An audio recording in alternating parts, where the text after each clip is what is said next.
Dans les archives administratives de l'Hôtel Régis, un établissement construit en 1894 au cœur d'une ville moyenne du sud de la France, on trouve une série de plans successifs de l'immeuble qui, depuis des décennies, intriguent les historiens du patrimoine.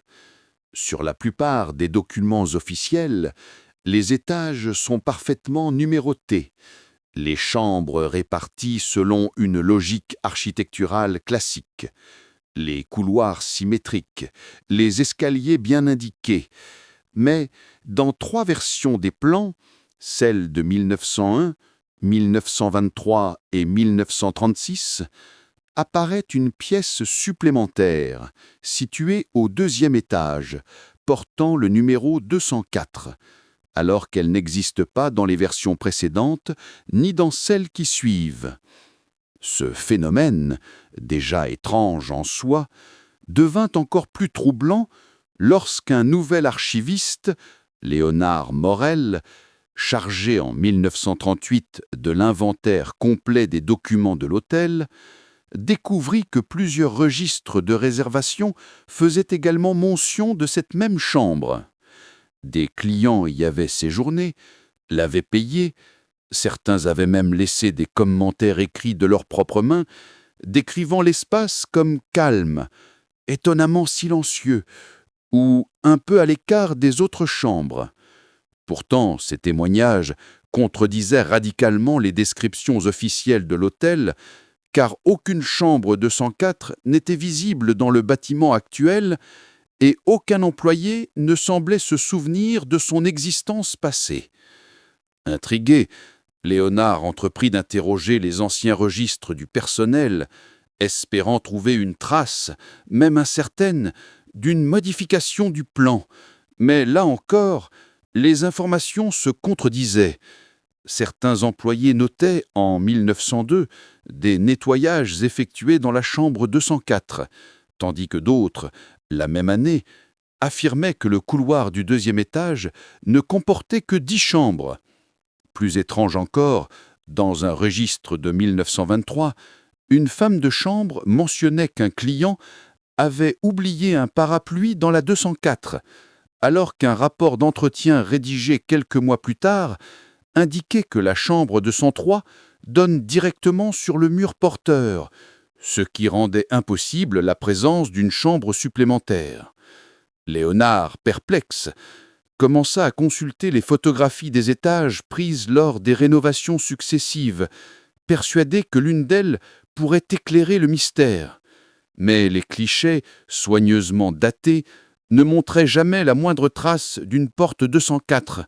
Les numéros gravés sur le bois allaient directement de 203 à 205.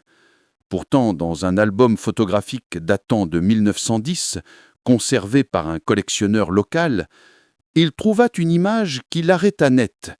Sur un long couloir faiblement éclairé, on distinguait une série de portes alignées, et sur l'une d'elles, clairement visible, était inscrit 204.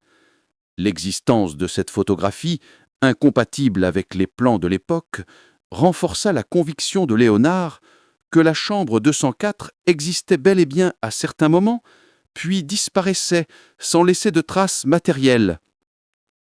Déterminé à comprendre, il décida de visiter l'hôtel, espérant qu'en observant les lieux de ses propres yeux, il pourrait déceler une irrégularité dans l'agencement. Lors de sa première visite, il monta les escaliers étroits menant au 2e étage, où l'on respirait encore l'odeur du bois ancien et du vernis. Le couloir, long et parfaitement rectiligne, comportait exactement les chambres indiquées sur le plan actuel, 201, 202, 203, puis 205, 206, 207, aucune trace d'un espace intermédiaire. Mais en s'arrêtant devant l'emplacement théorique où aurait dû se trouver la chambre 204, il ressentit une impression étrange, comme si le mur avait une densité différente du reste du couloir, une sorte de silence plus lourd, une immobilité particulière qui contrastait avec les autres parties du couloir. Il approcha la main du mur sans comprendre ce qu'il espérait toucher, et crut percevoir une variation subtile dans la texture, un fragment plus froid, comme si l'espace au-delà n'était pas exactement identique au reste de l'étage. Cette sensation fugace le troubla, mais il n'osa pas en parler au directeur de l'hôtel, de peur de passer pour un homme influencé par les rumeurs. Pourtant, plus il avançait dans son enquête, plus les documents semblaient converger. La chambre 204 n'existait pas, mais elle avait existé. Elle n'était plus là, mais elle était réapparue à plusieurs époques. Et chaque fois que son nom figurait dans un registre, dans un plan ou dans une photographie, les témoignages associés la décrivaient comme un lieu calme, fermé, isolé du reste du couloir, comme si l'espace lui-même se retirait pour laisser place à cette pièce éphémère. Léonard, désormais convaincu que cette chambre n'était pas simplement une erreur administrative, mais un phénomène récurrent, décida d'approfondir son enquête à partir de la seule source réellement susceptible de contenir des traces inattendues, les témoignages des clients. Et c'est dans ces écrits anonymes, et parfois maladroits, qu'il allait découvrir les premières descriptions précises de ce qui se trouvait réellement derrière la porte 204.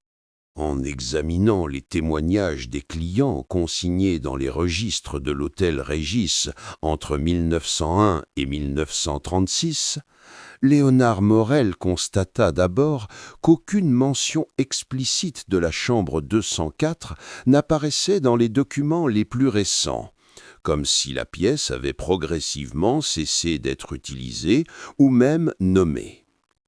Pourtant, dans les registres anciens, notamment ceux de 1901, 1907, 1910 et 1923, il trouva des notes écrites de la main des clients eux-mêmes, rédigées dans un style souvent simple mais précis, décrivant un séjour dans la chambre 204 comme s'il s'agissait d'une réalité parfaitement banale. Ce contraste entre la certitude des témoins et l'absence actuelle de la chambre renforça la conviction de l'archiviste qu'il ne s'agissait pas d'un simple artefact administratif. Parmi les premiers témoignages qu'il déchiffra, il fut frappé par une particularité récurrente. Les clients décrivaient la chambre comme très calme, silencieuse, particulièrement isolée, et certains allaient jusqu'à noter qu'ils n'entendaient ni les pas dans le couloir, ni les portes des chambres voisines, comme si la pièce était protégée d'une manière étrange contre les bruits habituels d'un hôtel ancien. Une femme ayant séjourné en 1907 écrivait même que l'air y semblait plus dense, comme si les sons n'y résonnaient pas normalement. Une phrase intrigante qui attira immédiatement l'attention de Léonard. Dans une note de 1910, un voyageur mentionnait que la chambre donnait sur une petite cour intérieure, alors que les plans de l'époque ne mentionnaient aucune cour visible depuis le 2e étage.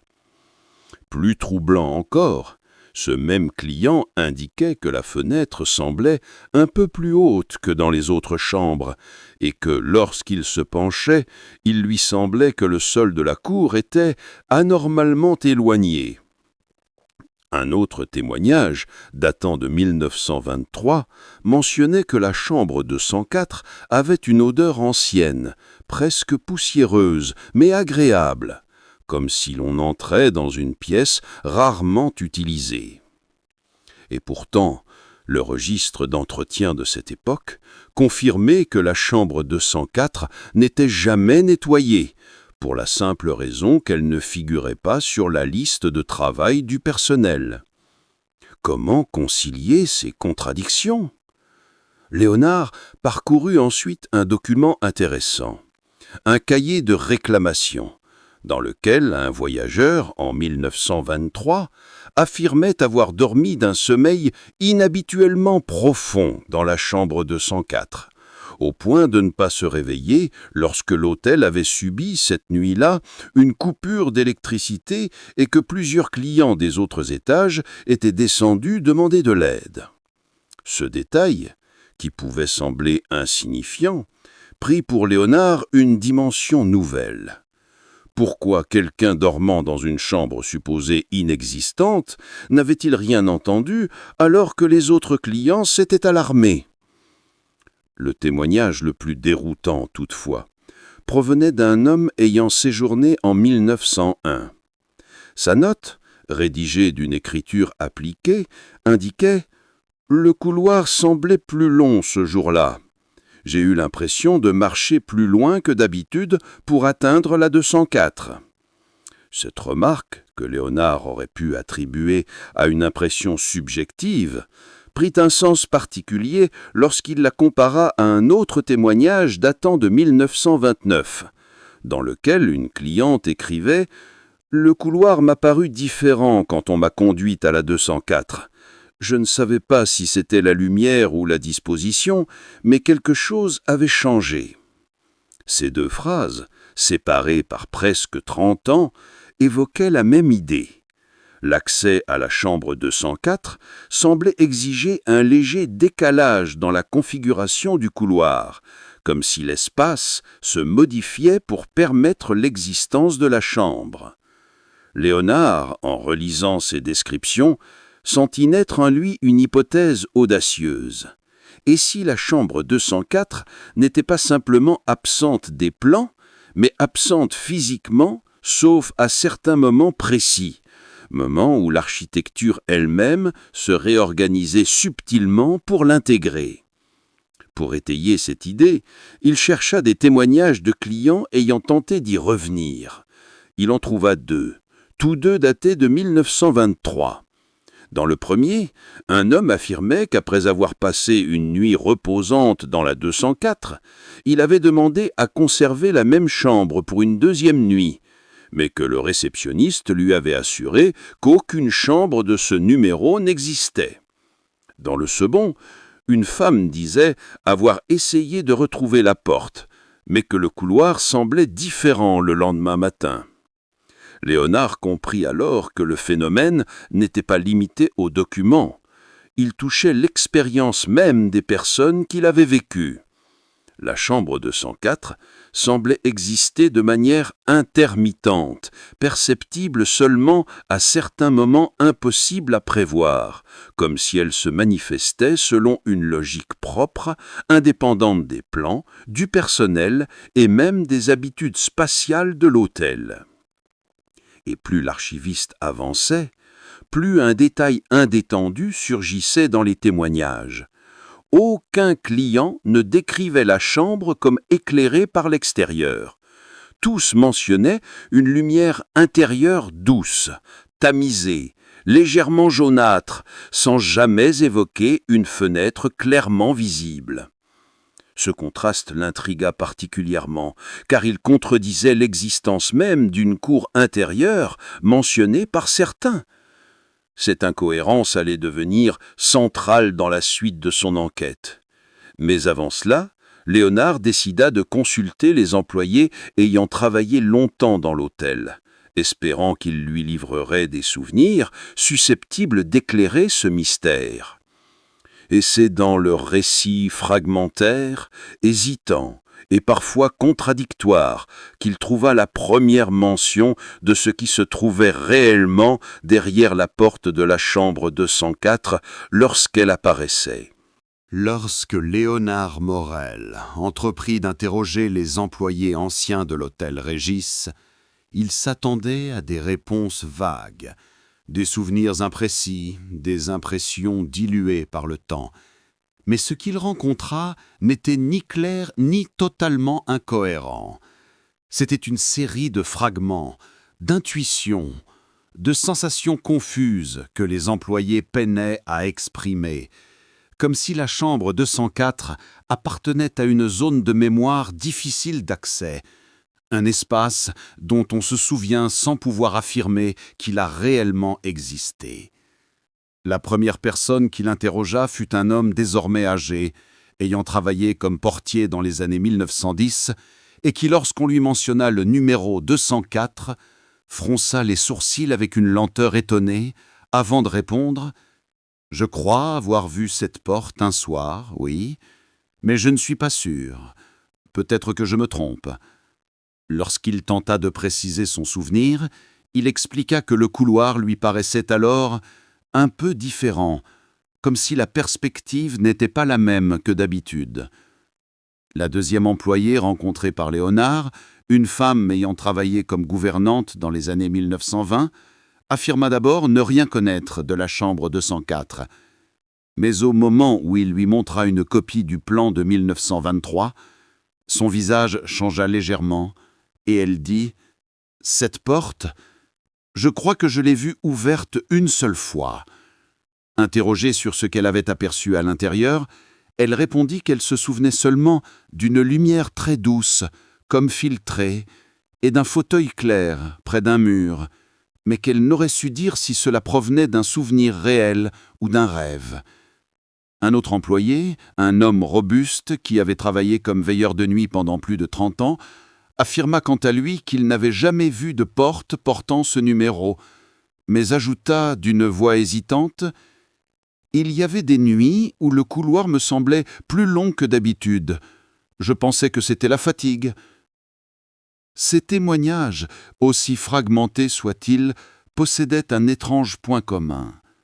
Aucun d'eux ne parlait de la chambre 204 comme d'un espace stable ou permanent, mais plutôt comme d'une apparition intermittente, perçue de manière indirecte, comme une pièce qui n'était visible qu'à certains moments, où le couloir adoptait une configuration différente. Léonard nota cela avec rigueur. Mais il fut surtout frappé par la cohérence involontaire entre des récits provenant de personnes qui ne se connaissaient pas ou ne s'étaient pas croisées dans l'hôtel. Le témoignage le plus troublant vint toutefois d'un ancien réceptionniste, homme discret à la mémoire étonnamment précise, qui expliqua que, durant une courte période en 1923, il avait reçu à la réception des clés supplémentaires, dont une portait le numéro 204, mais que personne ne l'avait jamais informé de leur provenance. Il se souvenait que ces clés étaient rangées dans un tiroir séparé, comme si elles n'étaient pas censées être avec les autres. Lorsqu'il avait demandé des explications au directeur de l'époque, celui-ci lui aurait répondu que la clé appartenait à une ancienne chambre qui n'existait plus, tout en recommandant de ne pas l'utiliser. Ce même réceptionniste affirma aussi avoir vu, 2 fois seulement, des clients descendre en parlant d'un séjour agréable dans la 204, alors que selon lui, aucune clé ne leur avait été remise.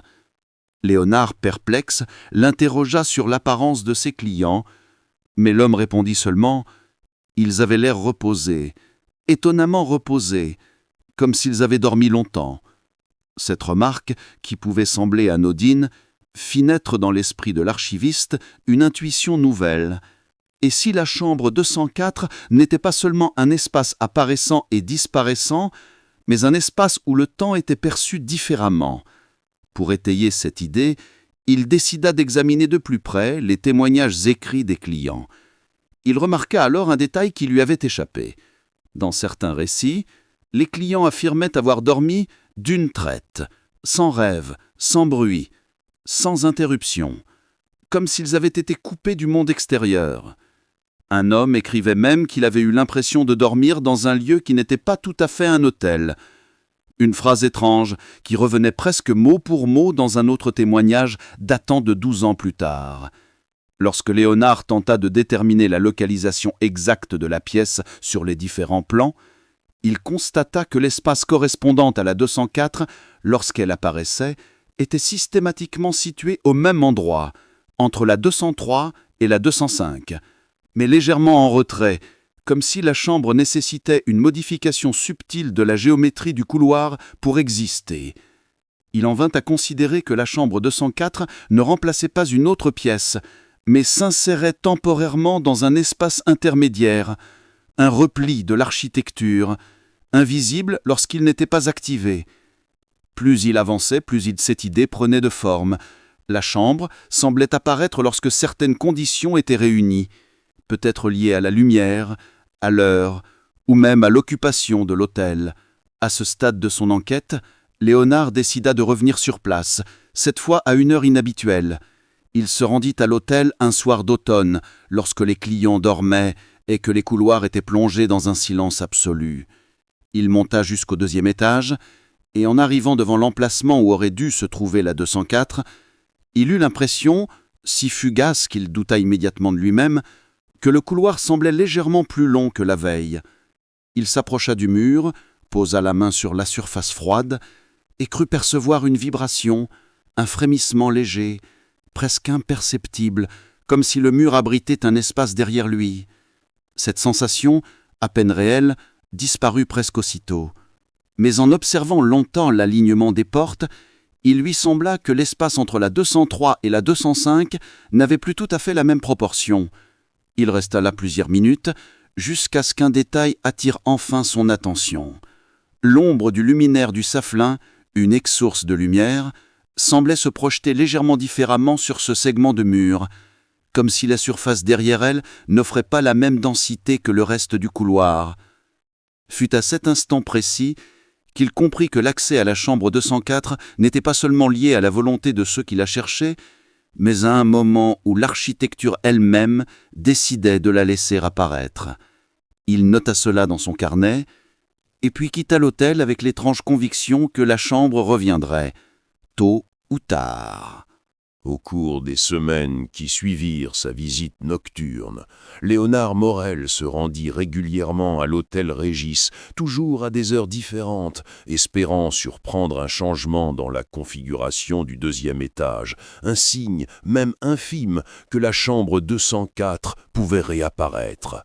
Pourtant, durant plusieurs jours, le couloir resta parfaitement inchangé, avec ses portes alignées, ses numéros réguliers, son silence impersonnel qui évoquait davantage un lieu figé dans la routine qu'un espace capable de se transformer.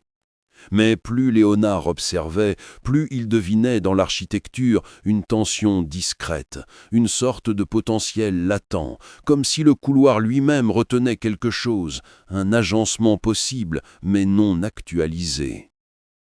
Il examina minutieusement la façon dont les moulures s'alignaient, les variations minimes du parquet, la manière dont la lumière artificielle se répartissait sur les murs, et il nota que le segment entre la 203 et la 205 semblait absorber la lumière un peu plus différemment, créant une zone à la fois plus mate et plus profonde, difficile à percevoir au premier regard, mais distincte lorsqu'on la comparait au reste de l'étage.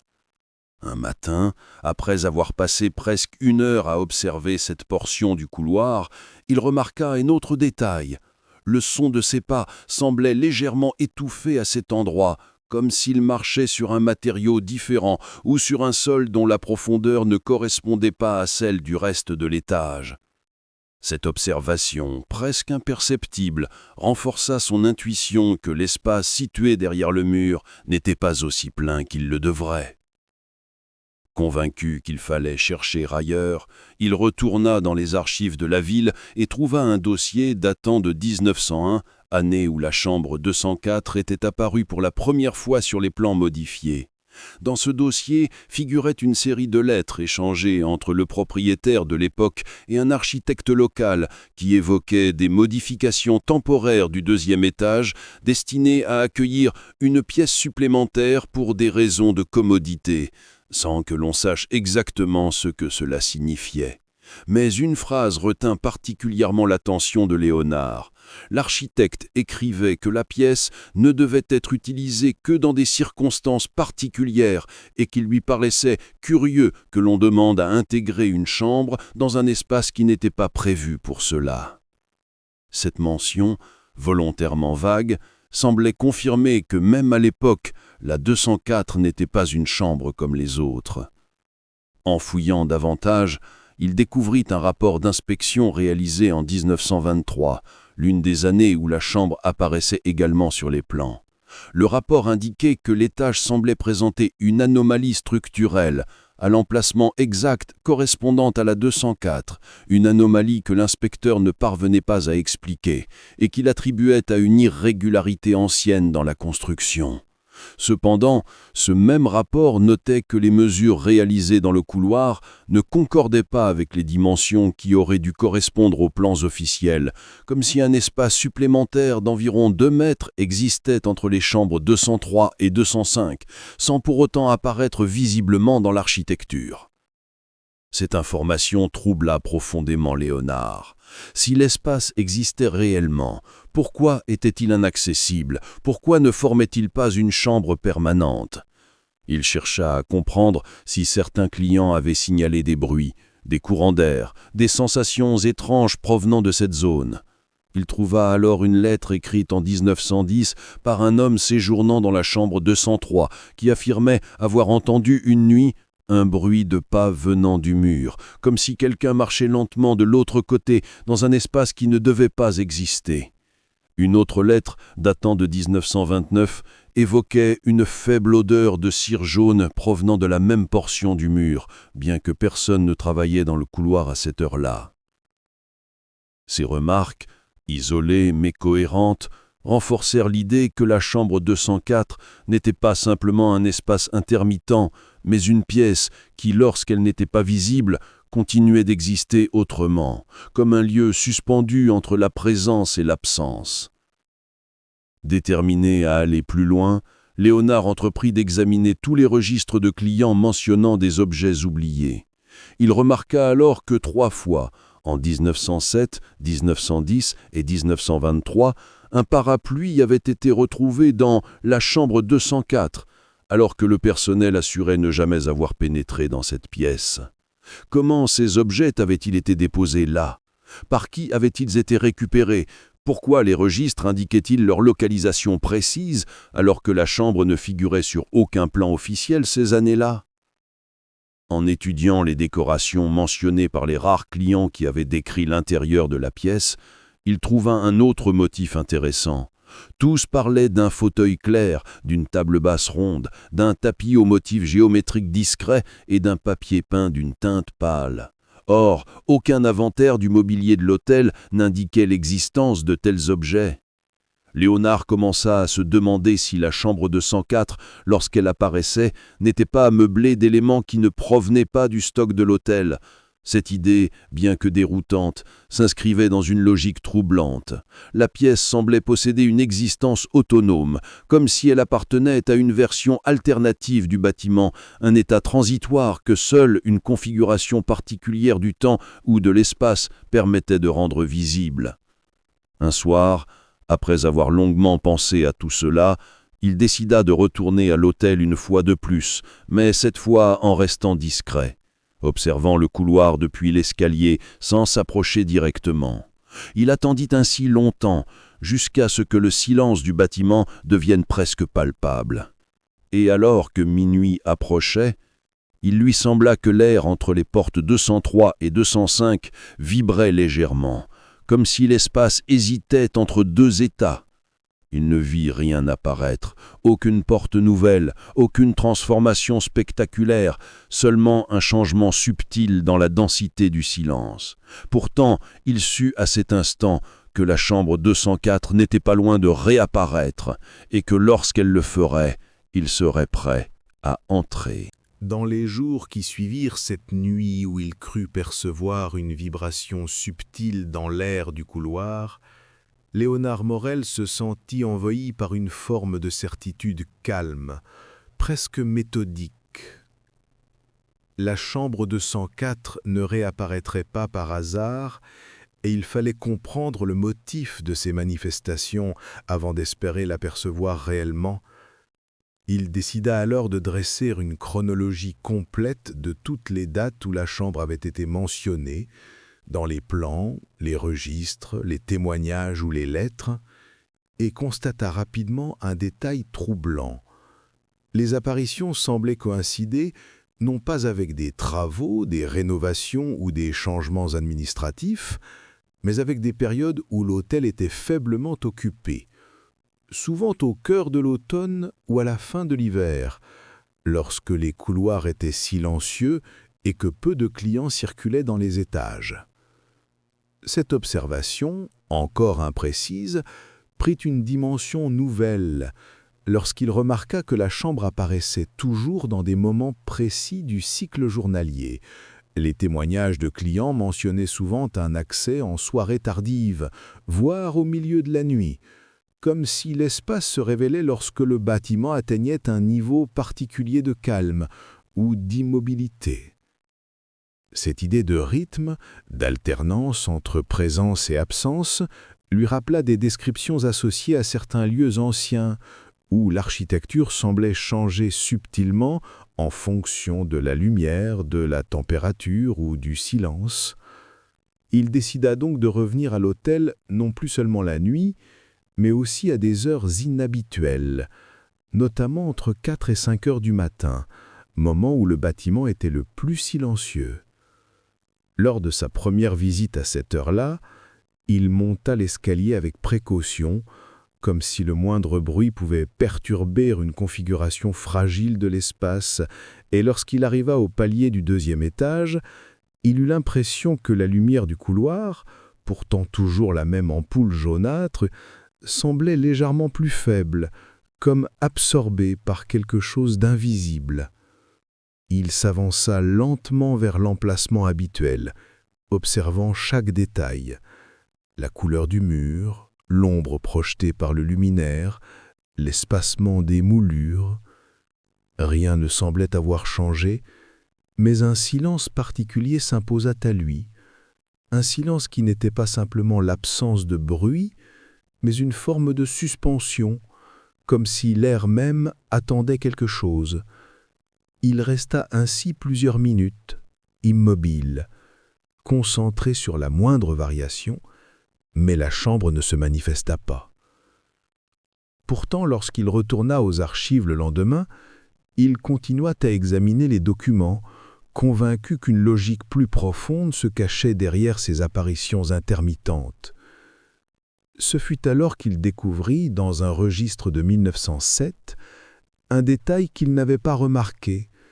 Un client mentionnait avoir trouvé la chambre de 104 ouverte, mais sans aucune lumière allumée à l'intérieur, et avoir hésité avant d'entrer car aucun son ne venait de cette pièce, pas même le bruit de la rue.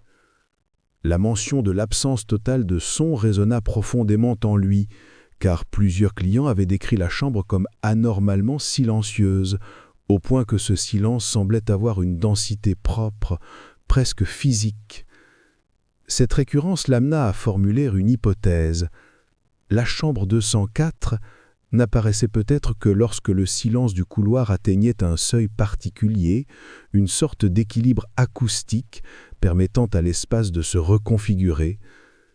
Il entreprit alors de comparer les témoignages relatifs aux bruits entendus ou non entendus au moment où la chambre était visible, et remarqua que tous décrivaient un couloir désert, sans circulation, sans murmure, sans claquement de porte, comme si la pièce était liée à une zone de calme absolu. Renforcé par cette idée, il décida d'observer à nouveau le couloir en choisissant un moment précis, la nuit précédant un jour férié, lorsque l'hôtel était presque vide. Il se posta près de l'escalier, dissimulé par l'ombre du palier, et attendit patiemment que le silence s'installe. Vers 2 heures du matin, le bâtiment semblait endormi, seulement troublé par le craquement lointain des boiseries.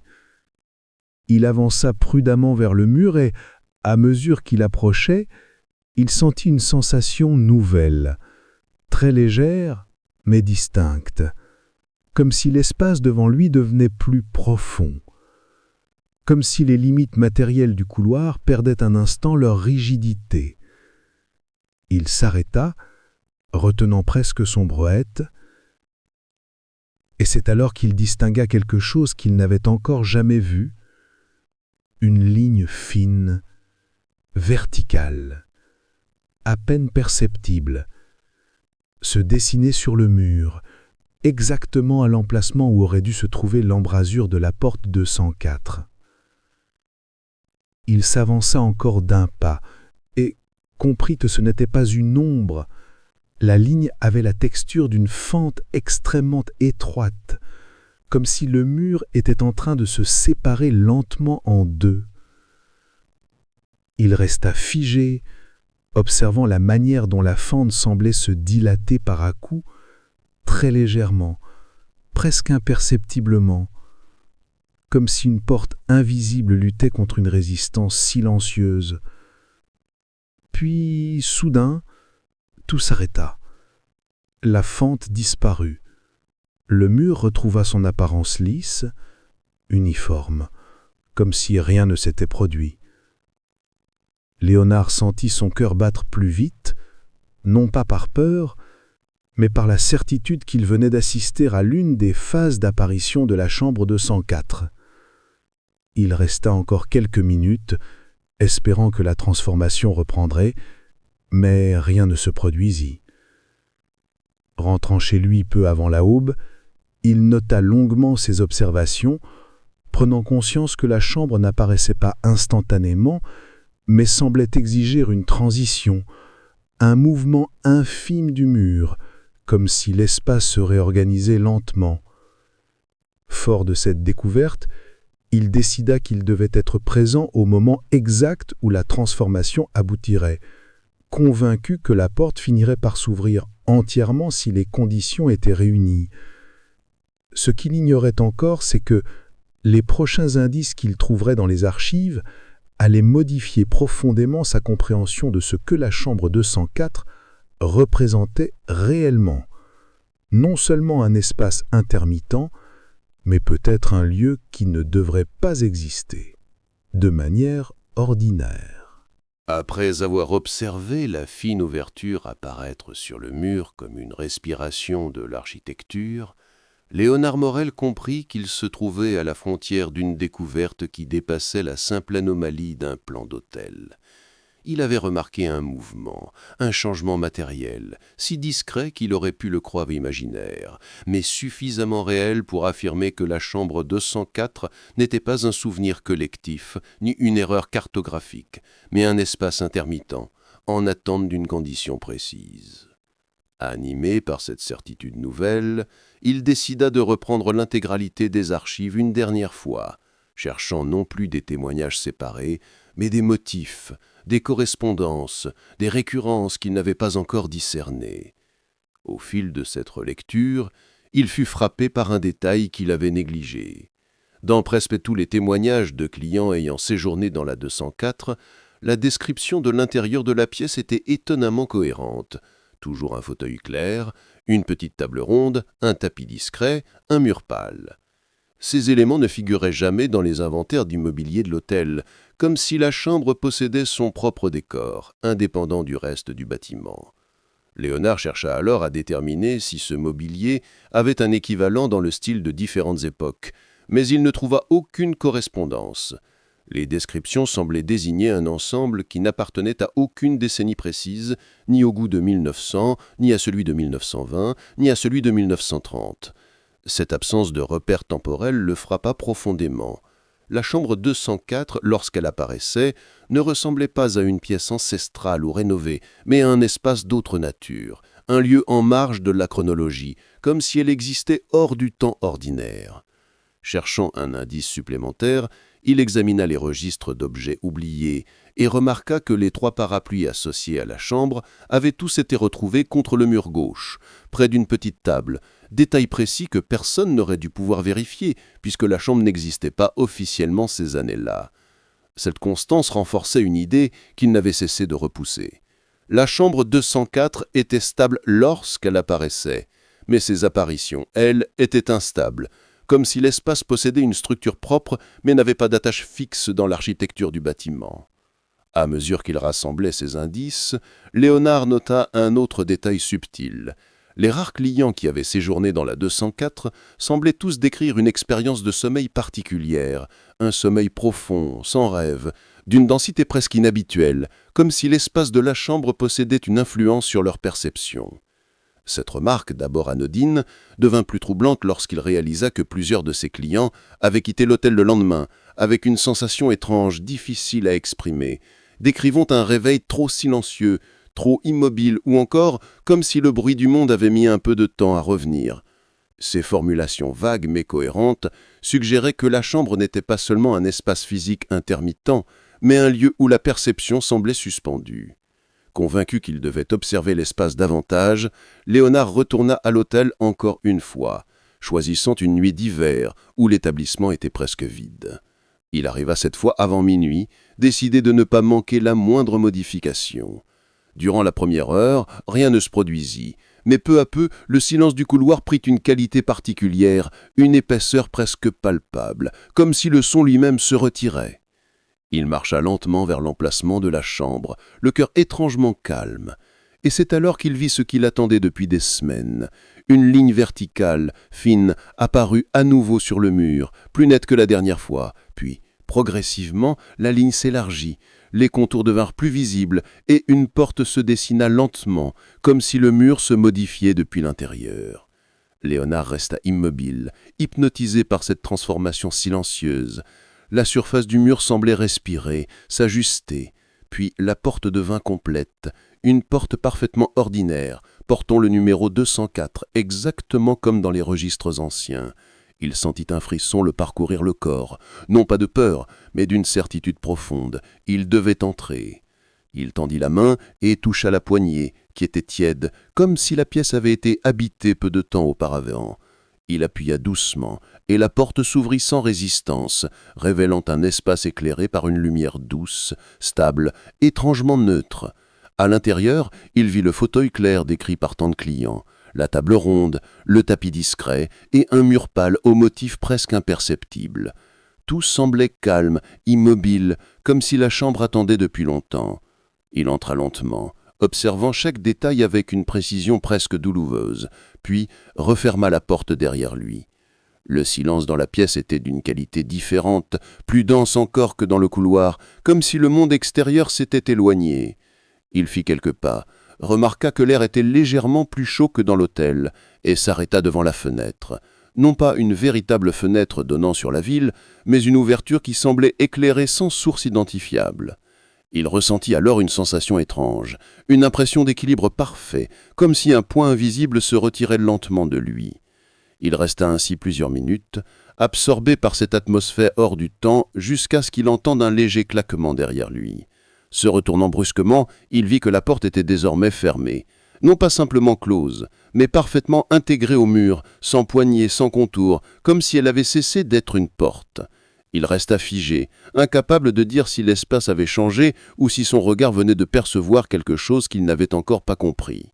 Puis, soudain, il réalisa que le silence de la pièce n'était plus exactement le même. Il semblait avoir une profondeur nouvelle, comme si la chambre s'était refermée à roue de lui.